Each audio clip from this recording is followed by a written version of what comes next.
Poderoso Deus disfarçado de menino. Esse é o tema da série de Natal que vai nos acompanhar durante todo o mês de dezembro. E eu queria incentivar você que está aqui hoje a continuar vindo, domingo que vem, nas próximas 2 quintas-feiras, para que a gente tenha de fato um tempo de reflexão profunda que nos possibilite uma celebração bastante especial de Natal. Que este seja o melhor Natal de todos. Um Natal com a consciência de fato de quem Jesus é e do que Ele veio fazer por nós e ainda tem feito nos dias atuais. Poderoso Deus disfarçado de menino. A história do nascimento de Jesus é uma das mais extraordinárias histórias de toda a humanidade. E até mesmo aqueles que não são cristãos precisam reconhecer isso. Porque a história do nascimento de Jesus é a história do nascimento daquele que dividiu a história em 2 partes. Assim que Jesus colocou os pés na terra, o mundo foi dividido em antes dele e depois dele. Ninguém mais na história da humanidade teve uma vida tão marcante, tão impactante, a ponto de fazer isso com o curso da história. Ao longo dos anos, o nascimento de Jesus, por conta disso mesmo, tem sido retratado com sensibilidade por inúmeros pintores de renome internacional. Deixa eu mostrar alguns para vocês. O primeiro aqui é Giotto di Bondone. Giotto di Bondone, que fez esse quadro lindíssimo chamado de A Natividade. Ele era um arquiteto e pintor fiorentino, italiano, do século XIV, e que pintou essa obra em 1306. Essa obra está ainda hoje na Capela de São Francisco de Assis, na Itália. Jesus, o bebê, olhando para sua mãe. Temos aqui também a Adoração dos Pastores, de Giorgione. Giorgione foi um outro pintor italiano, só que desta vez de Veneza, que viveu apenas 33 anos. E ao viver 33 anos, ele pintou a sua obra principal, que é mais aclamada e reconhecida, essa obra da Adoração dos Pastores.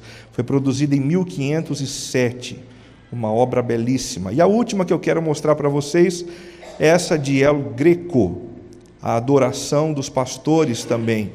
El Greco usou aqui uma distorção muito interessante, que dá uma certa dramaticidade ao evento do nascimento de Jesus.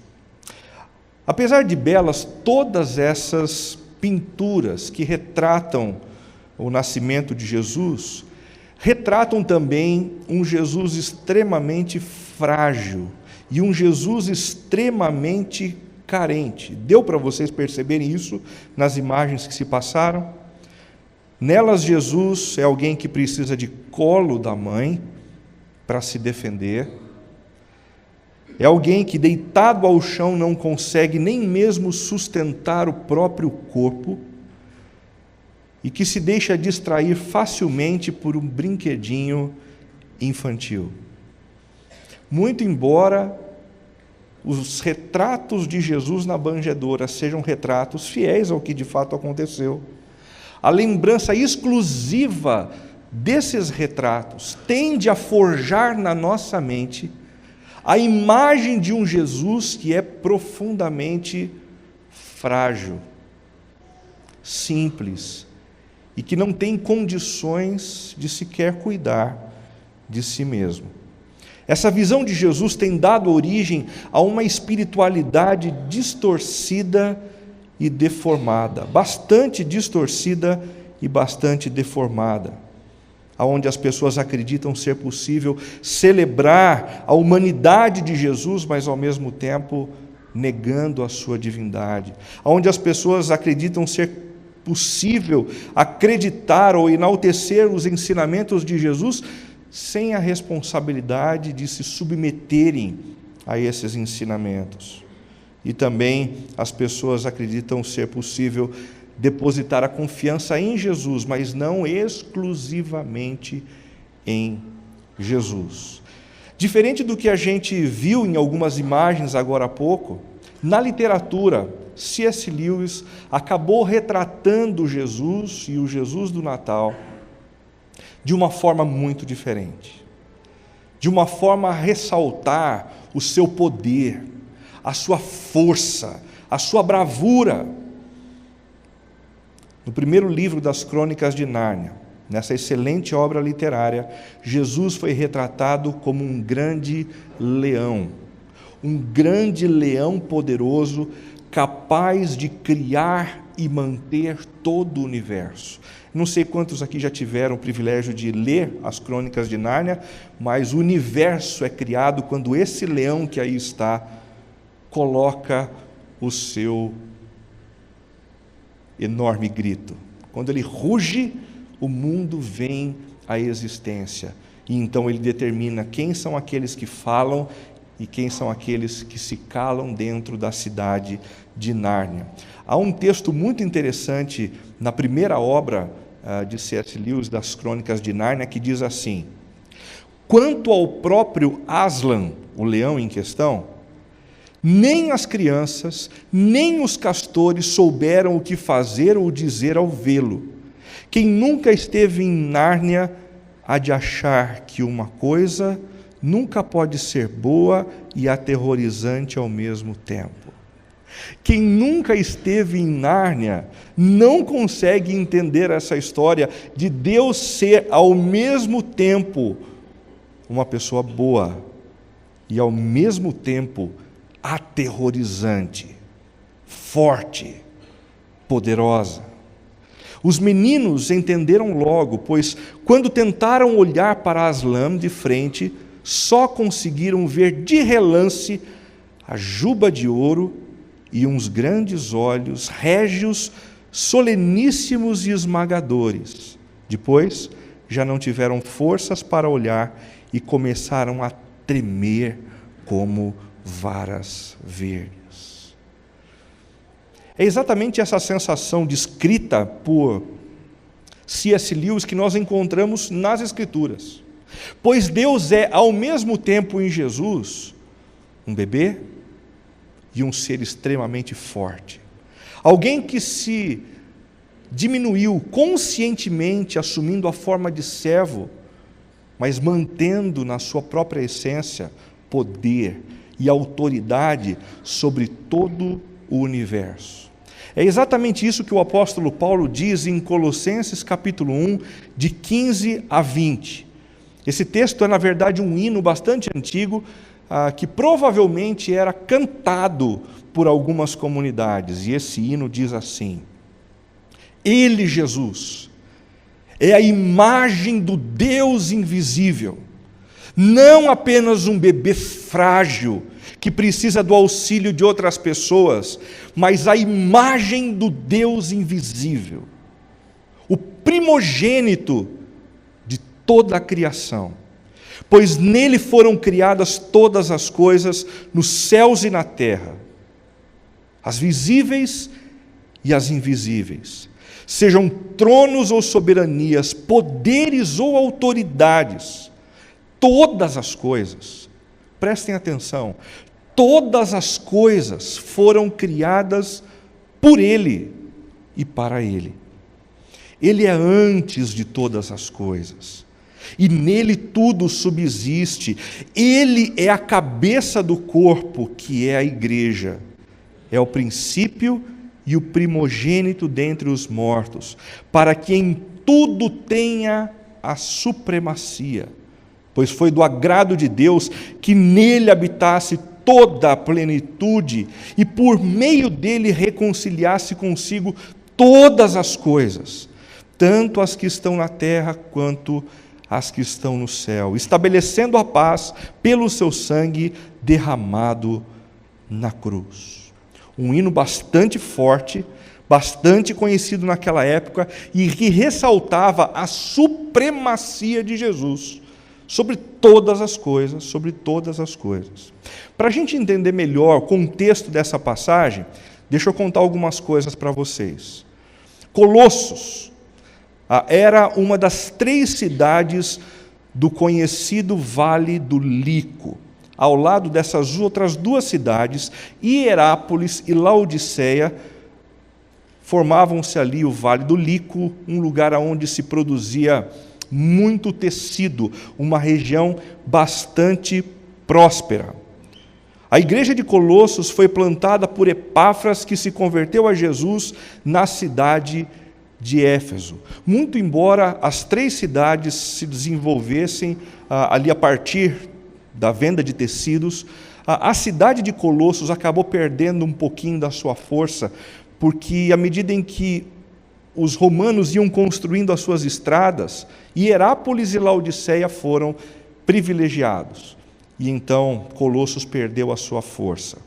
Quando esse homem chamado de Epáfras, que se converteu a Jesus na cidade de Éfeso e tinha muita vontade de plantar uma igreja, pensou na possibilidade de fazer isso, ele logo imaginou que não teria cacife, não teria condições de procurar uma cidade tão grande, tão influente. Mas, olhando para a cidade de Colossos, uma cidade que perdeu a sua glória, uma cidade que tinha gente mais simples, ele logo se aventurou nessa empreitada. Eu vou plantar uma igreja de Jesus dentro dessa cidade, a cidade de Colossos. Certo dia, um problema muito sério aconteceu naquela igreja, envolvendo 2 homens, chamados Onésimo e Filemon.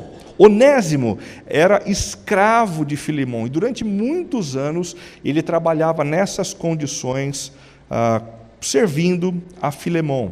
A escravatura ainda era permitida naquela época, era alguma coisa bastante comum. Só que esse Onésimo decidiu roubar o seu patrão, e ele então, com medo de que alguma coisa muito ruim acontecesse com ele, ele fugiu para uma região muito distante. Em fuga, Onésimo conheceu o apóstolo Paulo, que estava preso na cidade de Roma, e ouviu do evangelho de Jesus e se converteu a Jesus. E então Paulo e Onésimo, esse escravo que se converteu a Jesus, passaram um longo tempo conversando. Numa dessas conversas, Onésimo falou a respeito do que estava acontecendo na cidade de Colossos e de todos os problemas que aquela igreja estava desenvolvendo. Então, Paulo enviou por Onésimo e Tíquico 2 cartas, uma para Filemon e outra para Colossos. A carta para Filemon tinha o propósito de reconciliar Onésimo com o seu ex-patrão. Nessa carta há uma menção muito bonita, onde ele diz assim: o considere como irmão, e se tem alguma coisa pesando contra ele, na conta dele, põe na minha conta, por favor. Voltem a ter amizade um com o outro. E a carta que foi para a região de Colossos foi uma carta para tratar de algumas heresias que estavam entrando naquela igreja. Que heresia era essa? Influenciados pelo pensamento gnóstico, eles passaram a ver Jesus como um demiurgo. Deixa eu explicar essa história para vocês. Parece complicado, mas não é. Os gnósticos eram pensadores gregos que acreditavam na supremacia das ideias, da sabedoria, mas que ao mesmo tempo julgavam que a matéria, o corpo, era alguma coisa ruim. Portanto, um Deus bom e poderoso nunca podia tocar a matéria, nunca podia entrar na história. E quando eles ouvem a história de Jesus, eles são tentados a interpretar a história do nascimento de Jesus da seguinte maneira: Deus criou um Deus menor para que pudesse tocar a matéria e ser uma espécie de interventor ao seu favor. Um demiurgo, um Deus menor. Então a igreja cristã de Colossos começou a administrar esse pensamento. Jesus não é Deus. Jesus é um deusinho menor, com menos força, com menos influência, com menos grandiosidade, com menos supremacia. Uma espécie de demiurgo. Paralelamente, resgataram grande legalismo religioso e instituíram o culto aos anjos. Eles pensavam assim: da mesma forma como Jesus foi criado como um demiurgo para fazer a vontade do Pai, os anjos também foram feitos menores para fazer a vontade do Pai. Então, da mesma forma como nós celebramos Jesus, vamos celebrar os anjos também, igualando o tamanho de Jesus com o tamanho dos anjos, o poder de Jesus com o poder dos anjos, fazendo de Jesus um ser menor do que o próprio Deus. É exatamente nesse contexto que o apóstolo Paulo escreve aquele hino e publica aquele hino para mostrar a supremacia de Jesus. Jesus não é esse ser menor do que o Deus Pai, Jesus não é como um anjo qualquer, Jesus não é alguém que se confunde com a própria criação, pelo contrário, ele é grande e poderoso. E vocês precisam redescobrir isso para que a vida de vocês flua melhor. Eu acredito que, de cara, a gente tira uma lição muito importante. Enquanto Jesus não passa para nós de um Deus pequenininho, a celebração do Natal não passa de uma celebração xoxa, não passa de uma celebração onde a gente compra, onde a gente vende, onde a gente recebe alguns presentes, onde a gente compartilha algumas refeições, mas tudo continua na mesma. Um Natal só pode ser diferente quando nós olhamos para Jesus e percebemos quem Jesus na verdade é. Quando nós reconhecemos o tamanho que Ele tem, a influência que Ele tem, tanto ao longo da história como nesse momento da história, sobre a nossa vida, sobre as nossas particularidades, sobre as nossas doenças, sobre as nossas crises, sobre os nossos medos. 4 títulos são apresentados pelo apóstolo Paulo para enaltecer o nome de Jesus a essa igreja que vivia sobre heresias. O primeiro estabelece a singularidade de Jesus em relação ao Pai. Aquilo que liga Jesus ao Pai, o nível de relação entre eles é inigualável. Ninguém na história, ninguém no mundo visível, ninguém no mundo invisível é capaz de se relacionar no nível de intimidade que o Deus Pai e o Deus Filho se relacionam. Eles têm algo que essencialmente os liga, os aproxima e os faz um. Versículo 15 diz: Ele, Jesus, é a imagem do Deus invisível. A palavra imagem, do grego eikon, significa literalmente aquele que corresponde ao original. Quem olha para Jesus conhece o Deus verdadeiro, conhece o Deus original, percebe em Jesus o caráter de Deus, percebe em Jesus a bondade de Deus, pois Jesus revela exatamente quem o Deus Pai é. Exatamente. Vocês se lembram que em Êxodo capítulo 20, de 4 a 6, um dos mandamentos dizia assim: não farás para ti nenhum ídolo, nenhuma imagem de qualquer coisa no céu, na terra ou nas águas debaixo da terra, não te prostrarás diante deles, nem lhes prestarás culto. Esse mandamento não foi dado porque Deus não gosta de escultura. Esse mandamento não foi dado porque Deus não gosta de pintura, mas porque Ele não queria que ninguém fizesse, que ninguém retratasse uma imagem dEle, porque isso é o que Ele faria na história, através de Jesus. Não façam vocês uma imagem, pois quem vai fazer essa imagem e quem vai revelar de mim na história é o meu próprio Filho. Essa imagem quem faz sou eu.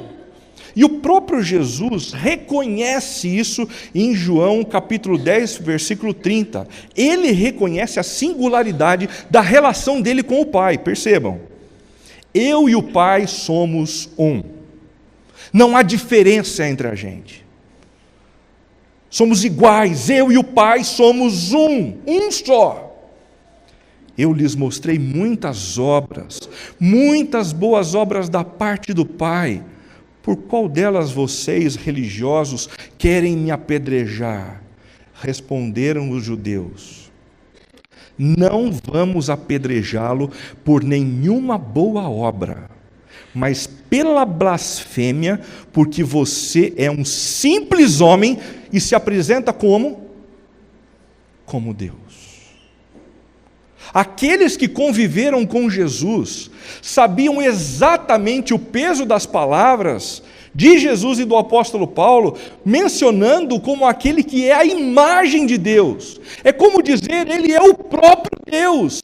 É o próprio Deus se revelando. Jesus assume isso diante da humanidade. E os líderes religiosos ficam malucos com ele. Nós vamos te apedrejar por você ousar afirmar ser o próprio Deus. Entre o Jesus autêntico e o Cristo genérico. Nesse Natal é muito importante que a gente reconsidere a visão que nós temos de Jesus. Nós estamos seguindo e servindo ao Deus que originalmente aponta para o Pai, ou para essas imagens de Jesus, que nada tem a ver com o que Deus é. Os que seguem o Cristo genérico são capazes de matar por Ele. Os que seguem o Jesus autêntico são capazes de dar a vida por Ele. Você já deve ter visto religiosos assim, né? Religiosos que são tão malucos pela doutrina, pela ortodoxia, pelas suas denominações religiosas, que em nome de Jesus são capazes de matar. Quando vem alguém que é diferente deles, que administra uma postura ética diferente, eles têm vontade de matar. Você percebe isso nos olhos deles, você percebe isso no tom da voz deles. Quem se comporta dessa forma, na verdade não é seguidor desse Deus que revela ao Pai, mas é seguidor de um Cristo genérico, inventado por aí. Pois aqueles que seguem o Jesus autêntico são capazes de dar a vida por Ele, são capazes de permitir que as suas agendas sejam influenciadas pela agenda de Jesus, o seu olhar pelo olhar de Jesus, as suas palavras pelas palavras de Jesus. Em segundo lugar, os que seguem o Cristo genérico possuem uma pauta moralista. Tem muito religioso por aí que vive o tempo todo olhando para aqueles que vivem diferente dele, para estender o dedo, para apontar o dedo, para mostrar a diferença, para diminuir o outro, para ferir o outro. Quem assume esse tipo de postura está, na verdade, seguindo um Deus diferente. Um Cristo genérico que nada a ver tem com o Jesus que passou pela história e que apontava ao Pai. Os que seguem o Jesus autêntico cultivam profunda humildade nos seus corações. Em terceiro lugar, os que seguem o Cristo genérico colocam a autoestima acima de tudo. Eu preciso cuidar de mim, do meu valor próprio. Eu preciso fazer com que as pessoas percebam o meu valor. Elas se preocupam demais com elas mesmas, com as imagens delas. Mas os que seguem o Jesus autêntico colocam o amor, o serviço ao próximo como algo que é essencial. Os que seguem o Cristo genérico colocam seus interesses acima de tudo, e os que seguem o Jesus autêntico colocam o reino de Deus, sempre em primeiro lugar.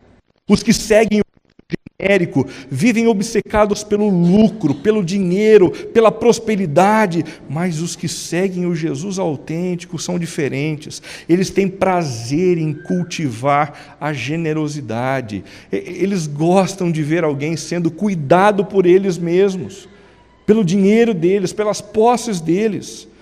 Os que seguem o Cristo genérico adoram a luz dos holofotes e fazem tudo o que tem que fazer quando a luz está brilhando em cima deles.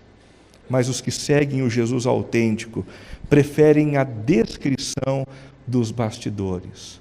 Não fazem conta de serem notados, não fazem conta de aparecerem nunca, levando a glória sobre o que aconteceu. Ele é a imagem do Deus invisível. O segundo título que o apóstolo Paulo apresenta sobre Jesus, e que é importantíssimo a gente resgatar nesse momento de celebração do Natal, é que ele estabelece a singularidade de Jesus em relação ao universo. Primeiro ele tem singularidade em relação a Deus, depois ele tem singularidade em relação a todo o universo. Jesus, aquele que nasceu numa manjedoura, não pode ser comparado a nenhum outro animal, a nenhuma outra espécie de planta, ele não pode ser confundido com a criação, pois ele é antes de tudo isso. O versículo 15 diz: ele é o primogênito de toda a criação. A expressão protótokos, que significa primogênito, pode ser traduzida também por aquele que veio antes. Jesus veio antes do universo ser criado.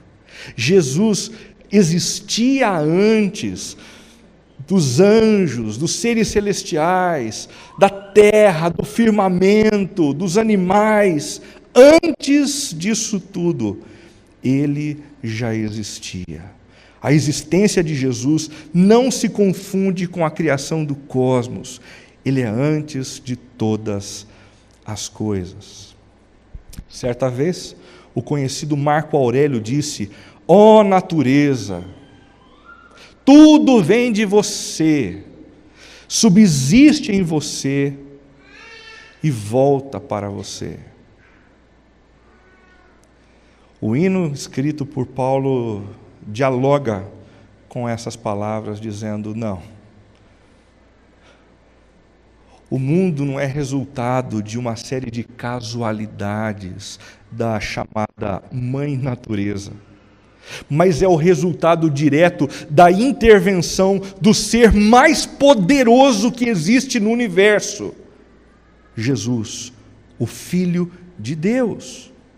Porque Jesus é o primogênito da criação, o universo todo foi gerado nele. E percebam que essa expressão gerado nele é muito forte. É mais do que gerado por ele, pelo poder dele. É gerado nele, como se todo o universo tivesse sido colocado no seu próprio interior. E como uma mãe, num período de gestação, aguarda o nascimento do seu filho, Jesus aguardou e gestou o universo dentro de si mesmo. Nele foram criadas todas as coisas, tanto nos céus quanto na terra. E mais do que isso, o universo todo é mantido por ele. Ele é antes de todas as coisas e nele tudo subsiste.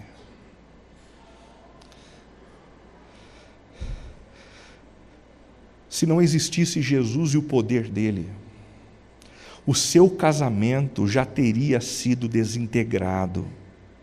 As suas emoções não estariam como estão, elas estariam muito mais desintegradas. Os seus relacionamentos, a sua amizade, a sua relação com as finanças, o universo como um todo, tudo estaria desintegrado. Mas se elas estão como estão, é porque ele tem impedido o caos.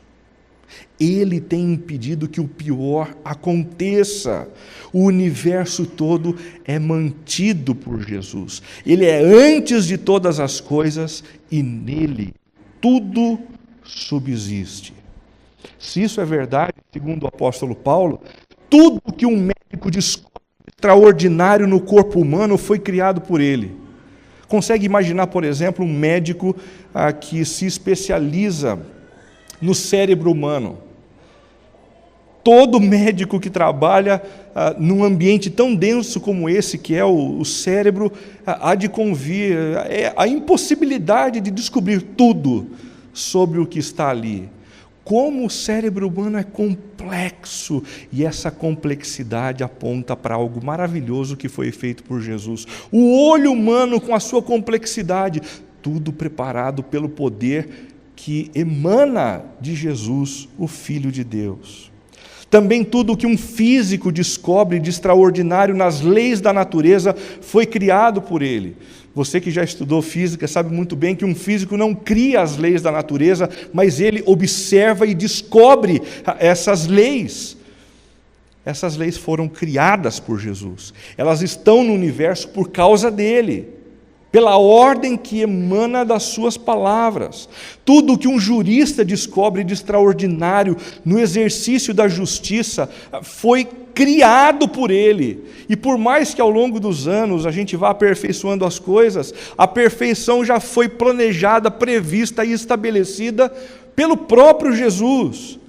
Tudo que um músico descobre de extraordinário na combinação das notas, que coisa linda, que acorde maravilhoso, tudo isso já foi criado, pensado, planejado e estabelecido pelo poder precioso de Jesus. Tudo que um artista retrata de extraordinário através da pintura ou da escultura foi criado antes pelo Senhor Jesus. Tudo que um biólogo descobre de extraordinário na vida dos animais foi criado por ele também. Ele é a imagem do Deus invisível. Não há ninguém como ele. Ele é o primogênito de toda a criação, que existia antes de tudo, que gestou o universo dentro do seu próprio interior. E ele é aquele que mantém todas as coisas criadas por ele, resistindo ao caos que o tempo todo procura nos destruir. O apóstolo Paulo, em 1 Coríntios 8, 6, aprofunda isso dizendo: para nós, porém, há um único Deus, o Pai, de quem vêm todas as coisas e para quem vivemos. E um só Senhor, Jesus Cristo, percebam, por meio de quem vieram todas as coisas. Todas as coisas, e por meio de quem vivemos. Tenta dar uma olhadinha no seu ano de 2017. Procura recordar aquelas coisas boas que aconteceram em 2017, que você não esperava, mas que surgiram, atravessaram o seu caminho, te deram esperança, te trouxeram alegria. Jesus está por trás de cada uma dessas coisas. A casualidade não existe no universo de Deus. É o Senhor se movendo na nossa direção, cuidando das nossas emoções, cuidando das nossas famílias, das nossas amizades, e o tempo todo contendo o caos que procura nos engolir. Em terceiro lugar, o terceiro título estabelece a singularidade de Jesus em relação à salvação. Primeiro, Jesus é singular em relação ao Pai. Depois, ele é singular em relação a todo o universo. E agora, ele é singular também em relação a um plano que a Bíblia retrata como o plano da salvação. Ele é o princípio e o primogênito entre os mortos. Para a gente entender um pouco isso, a gente precisa compreender a história bíblica como um todo. A história bíblica pode ser registrada na nossa mente através desse diagrama que foi criado por um cara chamado Chris Gonzalez. Eu estive com ele há alguns anos nos Estados Unidos e ele contou algo muito interessante. O primeiro capítulo da história da humanidade é a criação. Deus criou todas as coisas perfeitas e harmoniosas. O segundo capítulo é chamado de queda, quando nós percebemos os nossos primeiros pais se afastando do Criador e fazendo aquilo que eles bem entendem. A partir daqui, o mundo entrou num grande colapso e as coisas deixaram de ser como eram inicialmente. Então Deus entra na história, fazendo uma aliança com Abraão e formando um povo para si, dizendo: eu vou me manifestar na história para resgatar o que fora perdido através do meu descendente que virá desta família, a família de Abraão. Então, nasce Jesus, nascido de mulher, o Deus encarnado, que morre numa cruz para pagar os nossos pecados todos, para nos reconciliar com Deus. E 3 dias depois daquela morte terrível, ele renasce, ele ressuscita dos mortos, vencendo o maior de todos os inimigos, a morte. Jesus é o primeiro ressuscitado desse novo mundo que Deus está recriando ao longo da história. Todos aqueles que se vinculam a Jesus e fazem parte da igreja, também um dia enfrentarão a morte, mas ressuscitarão para passarem o restante da vida nesse mundo que foi recriado pelo Senhor. 1 Coríntios 15 diz assim: mas de fato Cristo ressuscitou dentre os mortos, sendo as primícias dentre aqueles que dormiram, visto que a morte veio por meio de um só homem, também a ressurreição dos mortos veio por meio de um só homem. Pois da mesma forma como em Adão todos morrem, em Cristo todos serão vivificados. Jesus é singular na sua relação com Deus Pai. Ele é singular na sua relação com toda a criação. Ele é singular na história da salvação, porque nenhum outro homem perfeito entrou na história e morreu no nosso lugar como Jesus o fez. E por último, o terceiro título estabelece a singularidade de Jesus em relação à igreja. Ele é o cabeça do corpo, que é a igreja. Ele é o cabeça do corpo, que é a igreja. Nós existimos como comunidade cristã, como um grupo de pessoas que não governa mais a sua vida. Nós existimos como igreja porque reconhecemos que a melhor forma de orientarmos a nossa vida é permitindo que Cristo seja a nossa mente pensante, que Ele seja a nossa sabedoria, que Ele seja o norteador dos nossos passos. Se Cristo é o cabeça da igreja, é Ele quem determina o que é bom e o que não é bom para nós, não o meu prazer. A nossa cultura procura dizer o tempo todo que se você sente vontade, você deve pegar. Se você sente prazer, você deve obter. Mas nós somos a igreja de Jesus e vivemos diferente, reconhecendo que não é o meu prazer que me domina, mas é o cabeça, Cristo, a imagem do Deus invisível, o primogênito da criação, aquele que morreu por mim numa cruz, que me governa e que controla a minha vida. É Ele quem também determina o que é certo e o que é errado para nós. Não os modismos da cultura, que vive como um pêndulo dizendo: isso é certo, isso não é certo, isso é bom, isso não é bom. A orientação de Jesus transcende esses modismos históricos. E por último, é Ele quem determina o que nós devemos fazer e o que não devemos fazer, e não os nossos ídolos. O seu Natal vai ser Natal de quem? De Jesus. De qual Jesus? O que revela o Pai, ou aquele produzido nos laboratórios que a gente pode chamar de Jesus genérico? Concluindo, em sua espiritualidade, a compreensão e o relacionamento com Cristo têm sido importantes.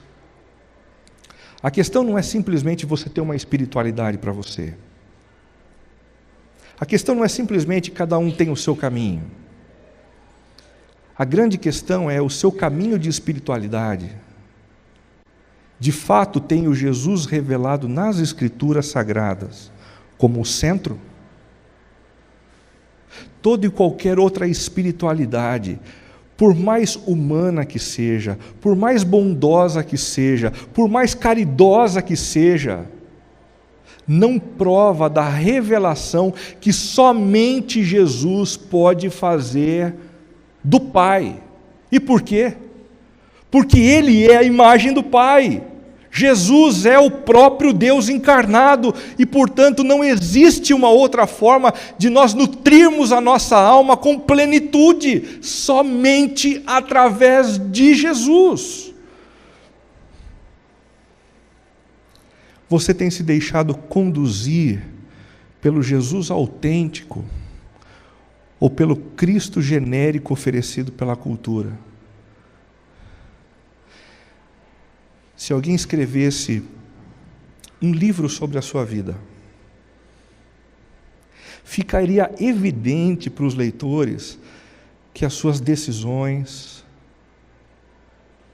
os seus comportamentos, são decisões, comportamentos e atitudes que são influenciadas por Jesus. Ou você tem feito da sua espiritualidade cristã apenas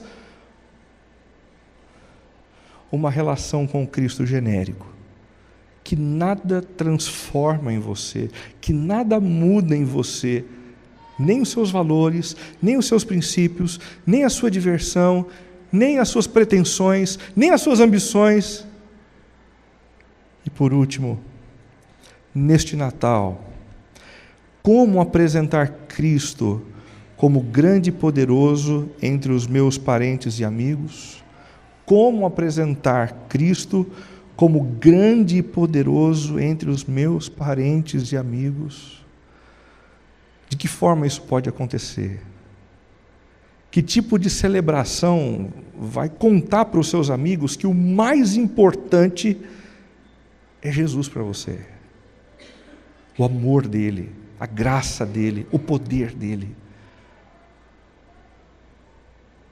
Fuja da celebração que simplesmente é um momento de festa e de folia, para fazer da sua celebração um momento de relação íntima com Jesus, ao ponto das pessoas ao seu redor perceberem isso, e mais do que isso, desejarem o mesmo Jesus que você tem, para eles também.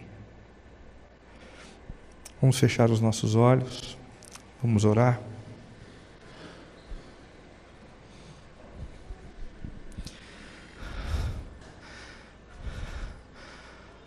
Pai, nós te agradecemos pelo envio de Jesus, o menino da manjedoura.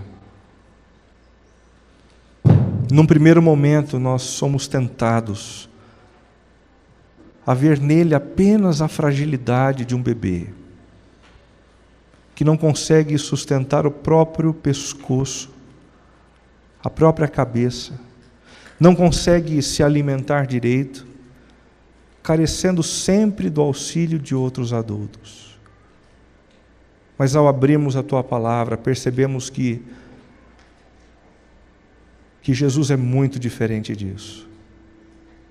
Nós descobrimos hoje que Ele é a Tua imagem.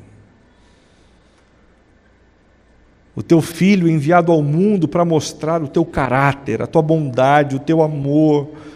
Pai, que a nossa vida esteja ligada a esse Jesus. Não permita que a gente se engane por aqui, correndo atrás de religiões e espiritualidades que nada tem a ver com o ser humano mais importante que já colocou os pés nessa terra. Que ao longo do mês de dezembro, o nosso coração pulse por Jesus. Que ao longo das próximas semanas, a nossa atenção seja cativada para Jesus. E que o nosso relacionamento com Jesus determine o resgate da alegria, resgate da esperança, o resgate dos sonhos. Que o Teu Filho, que contém o caos, seja tudo em nós, para a honra e para a glória do Senhor.